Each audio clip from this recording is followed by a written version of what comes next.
Good morning, everyone. Welcome back to another Student Victim Assistance Virtual Coffee Chat. My name is Dianna. I'm a social work intern with Student Victim Assistance, and this morning I just want to take some time to talk to you about workaholism and how it relates to trauma. Let's get started. So a little while ago in a separate video, we talked a little bit about how addiction can be linked back to trauma. And in that video, we mostly spoke about addiction in regards to alcoholism or substance abuse. But did you know that you could also develop a work addiction due to trauma as well?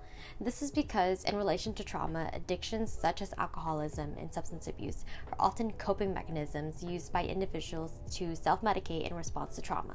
But there's also another common trauma response and coping mechanism that often falls under the radar: workaholism. Often, after experiencing trauma, an individual may look for ways to validate their worth or try to assert control over their situation, which can result in overworking. This is particularly relevant for those who experience hypervigilance, a common symptom of PTSD or severe anxiety. The bigger the void they feel, the greater the urge to seek validation and be noticed. This can look like personal expectation for perfection, overachieving, and workaholism.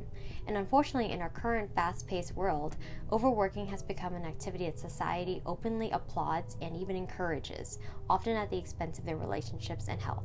A workaholic may either go unnoticed or be praised or promoted for their unhealthy habits and coping mechanisms when really their need to succeed may be a behavioral addiction brought on by their trauma.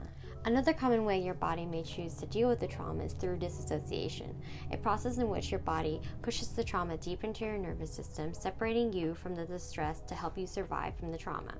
Hyperfocus and productivity is a form of disassociation, and in many cases, individuals who experience disassociation would turn to their work and use it to numb their pain, almost like a drug.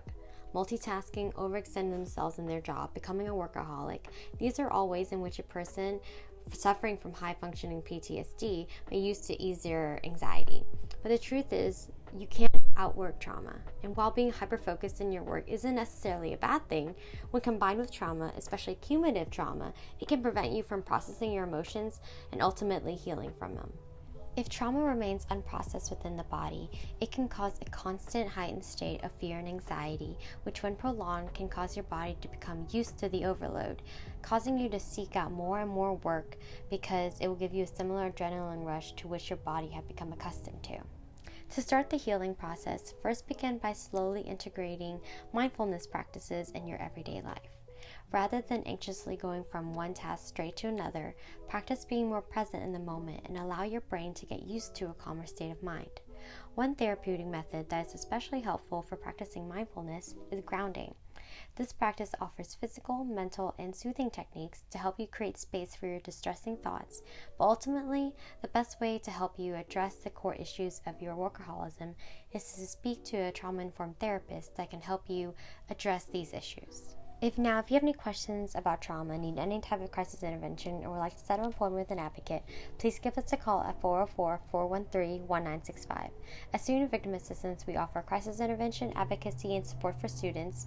We also assist students in determining their options and provide information related to their experience, even if they have no idea what they need or intend to do, which is a normal response to trauma.